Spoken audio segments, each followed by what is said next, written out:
Alright, what's up everyone? Currently in Flagstaff, Arizona, and we are completing the Do What Feels Good tour in 3 days. And we're over here in a hotel in Flagstaff, and I just sat down by the pool to write down just some words I was journaling. And they say that there's a spiritual vortex in this part of Arizona.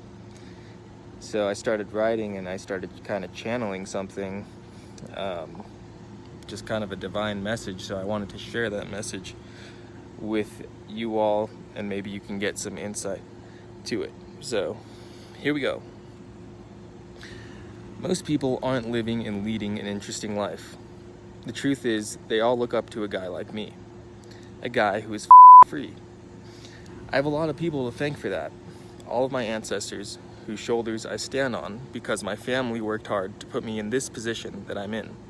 So 99% of my gratitude goes to my family. The remaining 1% goes to myself and my good friends that joined me on a collective mission to live and lead an interesting life. I met two guys whose hearts are in the right place, and despite our collective flaws, I know that love is the overwhelming dominant force that drives them to act, most of the time. So for that reason, these are the guys I ride with. Life is not something to be taken for granted. Life is something that is to be cherished, nurtured, and be present for. We take our lives for granted every day when we settle for mediocre lives that undermine our dreams. Be honest. How many of you are working towards something? All right. Gotta turn the page. Be honest, how many of us are working towards something that we don't ultimately value ourselves? These values were indoctrinated into us through the current unconscious system that the country and world have subscribed to after many generations of collective unconsciousness.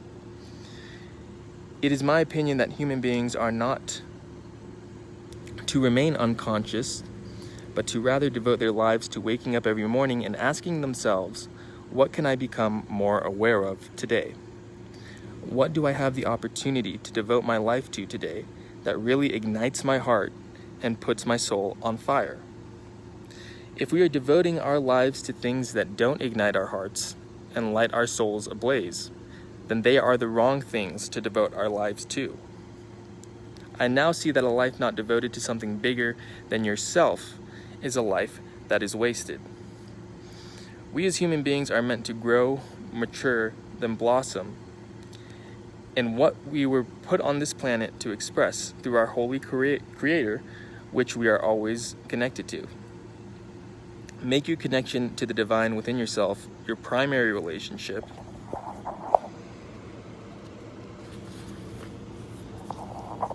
That you cultivate, and you will find that all things in your life soon find harmony and balance.